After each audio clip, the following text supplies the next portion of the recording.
para nos libertar. Amém. Obrigado, Jesus. Aleluia. Jesus. Amém. Graças ao Senhor, irmãos. Nessa manhã temos aqui a nossa irmã Juraci conosco. Amém. Aleluia. Amém. Quantos aninhos, irmã? Feliz, 91. 91. Amém. Muito feliz de estar com os irmãos. Amém. Esse novo mover, novo mover. Amém. Do Senhor. Amém. Ele que nos levantou. Amém. Ele que nos dirige. Amém. Ele que nos guia. Obrigado, Ele nos dá vigor. Amém. Para levar a sua cruz. Amém. Oh, ele já levou a nossa. Amém. Vamos levar também, ajudar a levar a sua. Nos negando a nós mesmos, ressuscitando todo o nosso íntimo para o Senhor. Amém. Alegria. Graças ao Senhor. Amém. Estou muito feliz também de ver a Liz, a Carlinha, a Filhinha, a Júlia. Ó, 3 gerações, né, irmão César? Aí, ó. Graças a Deus. Amém. Isso é bom demais, né, irmãos? É bom. Nosso irmão Carlinhos veio lá do alto, veio aqui ao nosso humilde cenáculo. Amém. Obrigado, irmãos, por estarem aqui com a gente. Nós vamos dar seguimento vamos compartilhar sobre o livro de Colossenses. É uma das cartas que o apóstolo Paulo escreveu enquanto estava preso. E escreveu 4 cartas, né? Efésios, Filipenses, Colossenses, não. Efésios, Filipenses, Colossenses e Filemão. Foram as 4 cartas que Paulo escreveu quando estava preso na prisão doméstica. E nós temos visto que o livro de Colossenses é um dos livros maravilhosos, porque ele apresenta a excelência de Cristo. Amém. Cristo é excelente. Amém. Fala no seu íntimo, Cristo é excelente. Significa o que nós cantamos, ele está acima de tudo. Tudo que nós podemos pensar. Sim. Cristo está acima. Nós vimos nessa carta que o objetivo do apóstolo Paulo foi mostrar que nada pode se comparar a esse Cristo excelente. E que ele apresentou tudo que ele é no capítulo 1, depois no capítulo 2 ele mostra o perigo de nós sermos enganados, sermos enredados, sermos desviados desse Cristo por outras coisas, né? Sejam filosofias, sejam gnosticismo, sejam ritualismo, sejam várias coisas que podem nos distrair desse Cristo que é excelente. Perseguição. Qualquer coisa, tem muita coisa. Aí no capítulo 3, nós vimos que uma vez que nós já morremos com esse Cristo e nós já ressuscitamos com Ele, nós precisamos algumas coisas. Pensar nas coisas lá do alto, precisamos nos despir do velho homem e nos revestir do novo homem e deixar com que a paz de Cristo seja o árbitro em nossos corações. E também precisamos fazer com que a palavra de Cristo habite ricamente em nós. Com essas 4 coisas, pensar nas coisas lá do alto, nos revestirmos de Cristo, temos a paz de Cristo como árbitro, deixar a palavra de Cristo habitar em nós, nós vamos viver as virtudes de Cristo, que são apresentadas no capítulo 3. E nós chegamos, irmãos, agora no capítulo 4. E no capítulo 4, o tema de hoje é, vamos ler juntos? Perseverai na oração. De novo. Perseverai na oração. Então vamos ler Colossenses 4, dos versículos 2 a 6. Amém? É um trecho pequeno, mas tem muita coisa, viu, irmãos? Vamos ler juntos? Perseverai na oração, vigiando com ações de graças, suplicai ao mesmo tempo, para que eu nos abra a palavra, a fim de falarmos do mistério de Cristo, pelo qual também estou algemado, para que eu o manifeste como devo fazer. Portai-vos com sabedoria para a construção de fora. Aproveitai as oportunidades. A vossa palavra seja sempre agradável, temperada com sal, para saberes como deveis responder a cada um. Vamos orar, irmãos. Senhor Jesus, te agradecemos por essa manhã. Estamos aqui reunidos em Teu nome, Senhor, em torno da Tua palavra santa. Senhor, nós pedimos que o Senhor fale conosco. Fale mais do que as nossas palavras. E o Teu Espírito fale ao coração de cada um de nós, nos revelando o Teu desejo para as nossas vidas, também nos fortalecendo por meio do Teu falar, fortalecendo a nossa fé, nosso amor e a nossa esperança, ó Senhor, e nos ajudando a viver segundo a Tua vontade. Obrigado, Senhor. Amém. Amém. Paulo, depois de falar sobre nós precisamos pensar nas coisas do alto, nos revestir do novo homem, ter a paz de Cristo e ter a palavra habitando em nós, ele vem aqui com algumas ações imperativas que nós precisamos ter no nosso viver. E essas ações imperativas são perseverar. A primeira delas é perseverar. O que vocês acham? Perseverar é uma coisa fácil? Não. Por que ele usa a palavra perseverar? É porque nós estamos diante de uma luta, de uma adversidade. Nós estamos remando contra a maré. E se nós não perseverarmos, a maré nos leva. Então, perseverar é ir contra uma maré. E que maré é essa? Irmãos, se tem uma coisa que o inimigo quer fazer, é nos fazer desistir. Nós temos vários inimigos: o mundo, a nossa carne e Satanás. E tudo que eles querem é nos fazer desistir. Ele não se importa com o nosso início. Se a gente virou cristão, se a gente aceitou o Senhor, não tinha jeito mesmo, já eram escolhidos de Deus, né?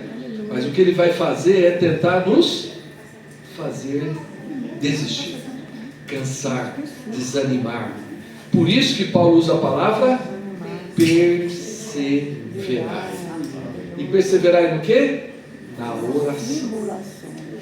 Oh Senhor Jesus. Olha só, irmãos, vamos ler alguns versículos sobre perseverar em oração. O primeiro deles é em Atos capítulo 1, versículo 14. Atos 1, 14. Atos 1, 14 diz assim: todos estes perseveravam unânimes em oração com as mulheres, com Maria, mãe de Jesus, e com os irmãos dele. Todos estes perseveravam unânimes em oração. Outro versículo é Romanos capítulo 12. Romanos 12, versículo 12. Ficou até fácil, 12, 12. É para a gente não esquecer.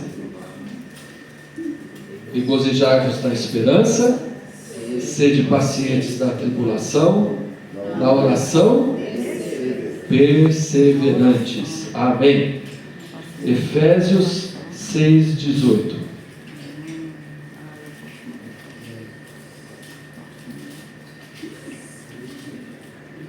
Efésios 6, 18.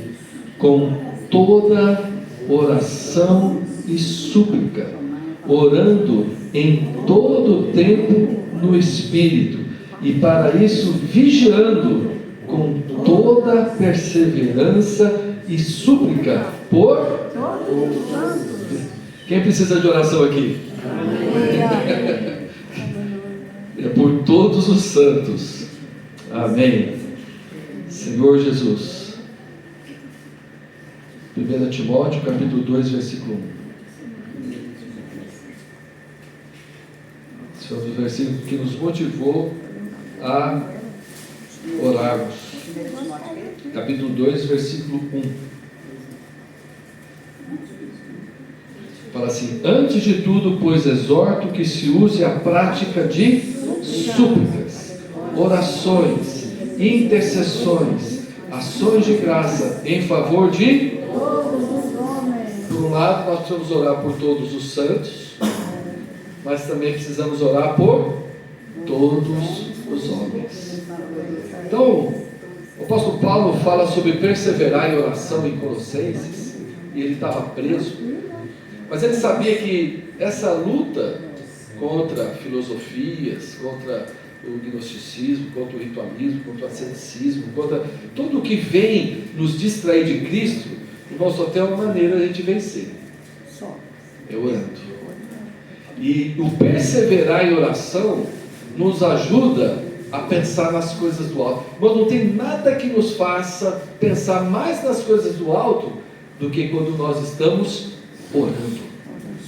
Porque a oração nos leva, e outra, a oração também nos ajuda a ter a nossa mente renovada. Porque nós, por exemplo, nós perseveramos muito nas nossas opiniões, ou não? A gente tem opinião, a gente firma nela, a gente não arreda o pé, não é? Mas perseverar em oração, como é difícil, não é? O mundo vem nos distrair, não é? O mundo vem falar, não.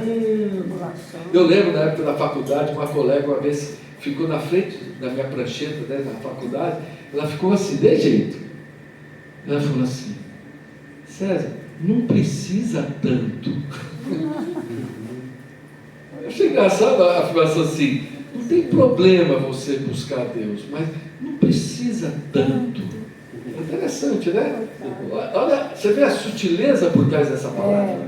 É como se eu me entregar ao Senhor ali, vivendo, dando testemunho do Senhor, fosse demais. Eu falei assim: não, vai se moldar um pouquinho com as pessoas do mundo, não tem problema não. O mundo é assim. Não, era estudante. Era estudante, mas é que lá, eu morava na faculdade, estava lá o tempo todo, ficava escrevendo versículo na prancheta, no papel, né, que tinha, não na mesa, mas nos papéis. E o Senhor foi assim, atraindo pessoas, né, para falar do Senhor para elas, e essa colega veio com essa conversa, né? Aí eu falei, as pessoas dão umas dicas para a gente, sabe? Eu acho que eu preciso me entregar mais, né, na verdade. E outra coisa, a nossa carne é contra a oração. A nossa carne, ela tem disposição para muitas coisas, mas para a oração, como ela é fraca. É fraca, não é? Nós temos que confessar, a nossa carne é fraca, ela esmorece, né? A gente desiste tão facilmente. E o último é Satanás. Satanás, ele é o que mais ataca a nossa oração. Por quê? Porque ele sabe que se nós nos unirmos ao ministério de Cristo de interceder, ele vai ser derrotado na nossa vida, na vida dos irmãos e na vida das pessoas por quem nós oramos. Ele quer que a gente desista. Ele quer que ele fale, não. Ele vai falar assim, não, olha assim, não precisa não, olha quantas pessoas nem oram e elas se dão bem. Bem quê? Não é? Então, são três grandes inimigos: o mundo, a nossa carne e Satanás, querendo fazer o quê? Com que a gente pare de orar. Você vê logo lá no início, depois que o Senhor ressuscitou e ascendeu, ele ressuscitou, ficou 40 dias com os discípulos, ele ascendeu e ele falou: vocês agora vão aguardar até que do alto vocês sejam revestidos. E o que eles fizeram? Eles, de maneira unânime, perseveraram em oração. É luta, irmãos. Orar é luta. Não pense que é fácil. Você já falou aqui assim: hoje eu vou separar um tempo para orar. Quem já teve essa proposta? E quem, quando falou eu vou orar, alguma coisa aconteceu? E a hora que você fala vou orar, antigamente era o telefone que tocava, né? Quando você ia atender era a ligação errada. Hoje é o celular, não é, irmãos? E as redes sociais. Hoje, olha, o celular e as redes sociais nos ajudam a ver, sabe uma coisa boa? Que nós temos tempo. Não é? A gente falava, eu não tenho tempo para orar. Meu Deus, hoje a rede social e as coisas assim, como tomam o nosso tempo, e ele passa tempo, e eu falo, eu não tenho tempo para orar. Não é? Então nos ajuda a falar, eita, eu tenho tempo sim. Eu posso separar alguns minutos de manhã, alguns minutos da hora do almoço, alguns minutos da tarde, alguns minutos na caminhada, alguns minutos no trânsito, usar esse tempo para orar, para interceder, para pensar nas coisas do alto, para buscar o reino, para buscar a justiça de Deus, para interceder pelos irmãos, nominalmente, chamá-los diante do Senhor, falar o nome dos irmãos, Senhor fulano, Senhor ciclano, e a gente vai conhecendo a necessidade, a dificuldade dos irmãos, seja de saúde, seja financeira, seja familiar, e vai orando, vai intercedendo, irmãos. Olha, a sua mente está lá em cima, e enquanto isso, Deus está cuidando de você. É ou não é verdade? Então, irmãos, perseverar em oração é remar contra a maré. Isso individualmente e coletivamente também. Nós vemos aqui, né, a experiência dos irmãos lá em Atos. Eles perseveraram em oração. Em Atos 6:1 também tem uma situação. Logo no início da vida da igreja em Jerusalém, surgiram problemas. É impressionante, né, irmão? Quando tem ser humano, tem problema, né? Então não tem jeito. Logo, imagina, o Senhor tinha acabado de ressuscitar, o Espírito tinha acabado de descer em Pentecostes, muitas pessoas foram ao salvo, e quando muita gente é salva, muito problema vem também, irmão. Cada um vem com o seu. E aí, o que os apóstolos decidiram? Atos 6, versículo 4. Atos 6, 4. Diante dos problemas, o que os apóstolos resolveram fazer? Olha só, irmãos, isso que é quando a gente surge os problemas, nós vamos tomar isso como um sinal para nós. Surgiu o problema, o que eu vou fazer? Ele já fica desesperado. Não é para ficar desesperado, é para fazer o que eles fizeram. Eles falam assim: quanto a nós, nos consagraremos à oração e ao ministério da palavra. Primeiro a oração, porque o ministério da palavra sem oração, ele não tem força, ele não tem poder. Primeiro é a oração que vai impulsionar o ministério da palavra a atuar nos corações. Então eles se consagraram à oração. Eles falaram: vamos resolver os problemas aqui. Quem consegue resolver o problema de quem? Não é? Mas Deus pode. Para Deus não há impossíveis. Então precisamos nos consagrar à oração. Então, primeira coisa, ele fala perseverar. É a primeira palavra imperativa. Nós já recebemos o Senhor, esse Cristo excelente já está em nós. Agora o fruto desse Cristo estar em nós é perseverar em oração. Se não fosse o Senhor, a gente não teria condição. E segundo, vigiando com ações de graça. Amém. Essa palavra vigiar mostra que nós vamos estar alertas.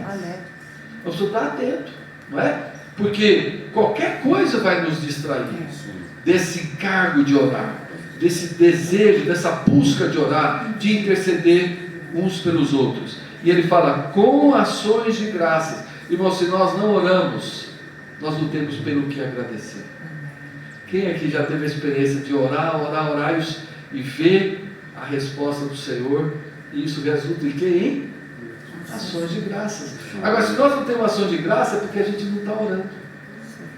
Você não percebe que foi Deus que agiu, que foi Deus que atuou em determinada situação. Então você vai agradecer por quê? Você fala: não, foi a minha força, fui eu que fiz, foi eu que consegui, né? Tudo veio de mim, tudo sou eu. Preciso agradecer a Deus. Mas quando você ora, você reconhece a sua insuficiência, a sua dependência. Então é vigiando com ações de graça. Isso aqui são coisas em relação a Deus. E outra coisa que ele fala: suplicai ao mesmo tempo também por nós. Paulo estava preso e não estava sozinho, não. Depois nós vamos ver a semana que vem que tinha outras pessoas que estavam presas com Paulo. Então ele fala, Colossenses capítulo 2, versículo 3: suplicai ao mesmo tempo também por nós. O que você acha que um preso deveria pedir? Capítulo 4, versículo 3, desculpa, isso. Colossenses 4, versículo 3. O que um preso pediria? Se você tivesse preso, se eu fosse pedir para os irmãos orar, você ia pedir para eles fazerem o quê? Orar pelo quê? Eu quero sair daqui, não é? Mas olha só pelo que ele pediu para os irmãos suplicarem. Suplicar é diferente de oração. Oração é geral. A súplica ela é específica. Mas olha, um preso, aqui você vê um homem que estava, como ele estava íntimo de Deus, né? Ele estava preso, mas ele estava liberto, viu, irmãos?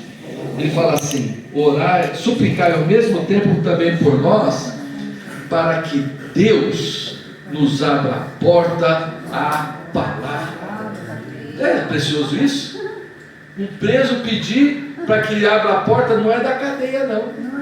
A gente poderia pedir: Senhor, abre a porta dessa cadeia. Muita gente olha isso, né? Senhor, me livra desse problema, me livra daquilo. Senhor, nos abra a porta à palavra. Amém. Para que, a fim de falarmos do mistério de Cristo,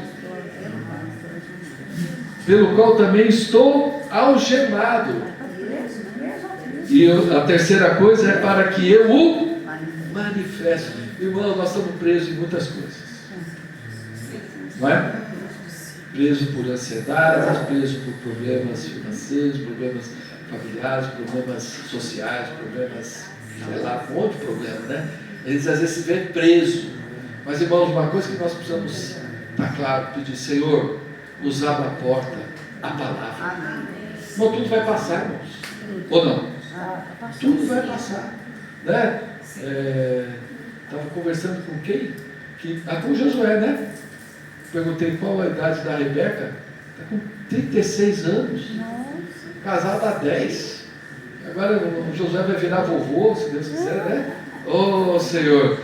Parece que foi ontem que a Rebeca nasceu, né? 36 anos! Foi ontem? Ó! Passou rápido, não passou, irmão José? Tudo passa rápido. Mas por isso que nós temos que pedir: Senhor, nos abra a porta à palavra.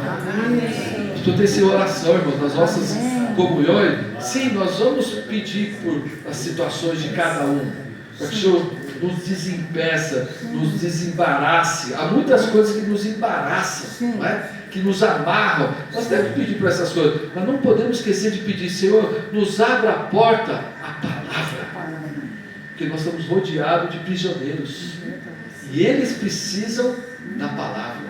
E olha, por essa oração que Paulo pediu, pessoas foram salvas da casa de César, que estavam ali. Ele estava algemado. Imagina, a pessoa ficava 24 horas com o Paulo ali. E o Paulo olhava para eles. E o Senhor deu, acho que se eu não me engano, em Filipenses, que ele fala que pessoas da casa de César foram salvas. É legal isso, né? Então, ele estava preso, mas tinha pessoas que estavam livres, mas as pessoas que estavam livres, na verdade, elas estavam presas. Por isso que ele falou: Senhor, nos abra a porta à palavra, para manifestar, falar do mistério de Cristo. Não ficar falando das filosofias, das coisas, né? A gente gasta tempo falando um monte de besteira. E está calorando: o Senhor, nos abra a porta à palavra, para manifestar o mistério de Cristo e também para nós manifestarmos Cristo. Aí depois ele fala outra palavra imperativa: portai-vos com sabedoria para com os que são de fora. Então, em relação a Deus, é perseverar em oração, suplicando, vigiando, com ações de graças. Agora, para com os de fora, portai-vos com sabedoria. Paulo estava no ambiente hostil, estava preso. Então, no ambiente hostil, e nós estamos cercados do ambiente hostil, não? Mas a nossa vizinhança é hostil. Às vezes o trânsito é hostil, o trabalho é hostil. Então, mas como nós devemos nos portar nesse ambiente hostil? Com sabedoria. Não é com arrogância, não é com brutalidade, não é chegar quebrando as coisas dos outros. É com sabedoria. Não é reclamando, não é. Você imagina, você está no trabalho, você fica só reclamando de tudo, de todos. Aí depois fala: vamos na reunião, a pessoa fala assim: fazer o que lá? Não, o Senhor é maravilhoso, o Senhor é bom, o Senhor é rico, o Senhor está acima de tudo, o Senhor venceu todas as coisas. A pessoa vai ficar olhando para você. Ele não conseguiu vencer você ainda, né?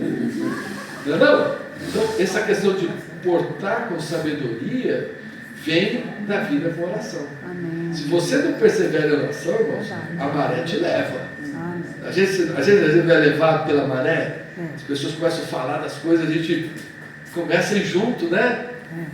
Mas se a gente está com o espírito de oração, a gente vigia, a gente vai ser sábio. E a outra coisa que ele fala, aproveitar as oportunidades. Então aqui ele está mostrando, não é a questão de você já chegar no ambiente de trabalho ou familiar, né? Às vezes nós temos familiares que creem no Senhor como nós cremos, que não creem na palavra como nós cremos. Então, você chega lá já falando, todo mundo vai para o inferno aqui. Sabedoria há nisso, né? Você acabou de fechar todos os corações. O pessoal falava, se você não vai estar lá, eu não. Que negócio, né? Falou assim, não, se você vai estar no céu, eu não quero estar lá, não. Está louco, né? Assim, Paulo está mostrando para os irmãos que o resultado de você pensar nas coisas do alto, você se revestir de Cristo, você ter a paz reinando no seu coração, a palavra habitando em você, você sendo perseverante na oração, você vai ter sabedoria com os de fora. Irmão, nós precisamos ter sabedoria, não? Muita. E ele fala o quê?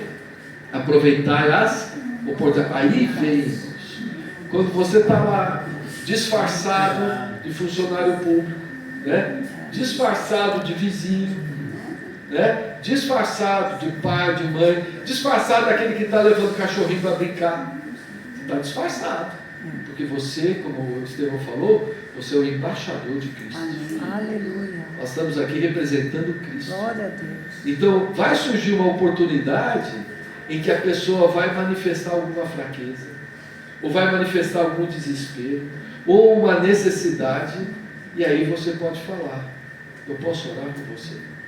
Que a aluna fez várias vezes, eu posso colocar o seu nome na lista de oração do grupo, não é? Isso é uma oportunidade. E a pessoa, não, normalmente eles vão falar, claro, né, irmãos?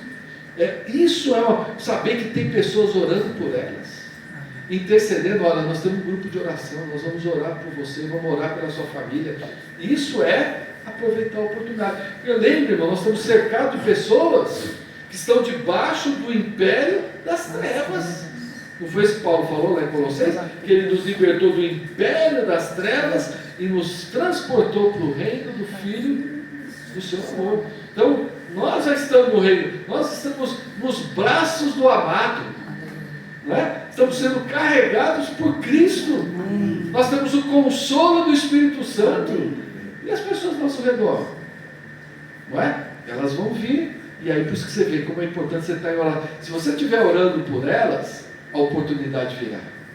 Isso é inevitável. Você começa a orar pelas pessoas e fala, Senhor, quem são as pessoas que o Senhor quer que eu fale de Ti? Elas virão a você. Amém. Porque o Espírito Santo vai conduzi-las a você. Amém. Não é uma sua força. Você ora, você intercede, você ora pelas pessoas. Não vai chegar lá no ambiente de trabalho, ó, vim aqui orar por todo mundo. Você se torna ali olha, se você fizer isso, pode ter certeza, elas vão te escanear todinho, suas palavras, suas ações, seu olhar, né? Então, seja sábio, né? Seja sábio, age com prudência, com sabedoria, aproveita as oportunidades. Você vê, aproveitar a oportunidade, você não é ativo, você está atento, esperando uma janela de oportunidade para falar do Evangelho, para falar de Jesus, para falar da sua experiência, para contar a sua experiência com o Senhor, como você superou a mesma situação que ela. Amém? Amém. E por fim ele fala, a vossa palavra seja sempre agradável, temperada com sal, para saberdes como deveis responder a cada um. A nossa palavra seja sempre temperada com sal, sempre agradável. A palavra agradável significa palavra com graça. Então, irmão, nós estamos num ambiente hostil, pessoas prisioneiras, né? Aparentemente elas estão, mas a gente sabe que elas estão presas. A Bíblia até fala que elas estão mortas, são zumbis, às vezes de terno e gravata, não é? estão mortos, os espíritas estão mortos, sem conexão com Deus, sem contato com Deus, e desesperados, é claro, né? Nesse mundo, sem Cristo, você espera o quê? Mas nós precisamos estar ali orando, vigiando, perseverando. Irmãos, e entre nós precisamos estar sempre lembrando do nome de cada irmão. Orando, perseverando. Irmãos, cada um de nós tem a sua luta. Para nós estarmos aqui, cada um de nós sabe a luta que foi. E sabemos as lutas durante o dia. Então nós precisamos estar orando uns pelos outros. Vamos perseverar na oração? Amém. Vá diante de Deus e fala: Senhor, que pelo Teu Espírito me dê a graça de separar momentos de oração para orar por nós, por todos os santos, né? Por nós que estamos aqui, pelos irmãos que não estão aqui, e também pelas pessoas que estão ao nosso redor, sejam familiares que ainda não conhecem o Senhor, sejam amigos, sejam vizinhos. Nós estamos orando, irmãos. Com isso, será que nós não vamos pensar nas coisas do alto mais ou não? Certamente. Amém? Amém. O Senhor nos abençoe. Amém. Jesus é o Senhor. Ó Senhor Jesus. Amém. Vamos perseverar em oração. Amém. Agora é com os irmãos. Amém.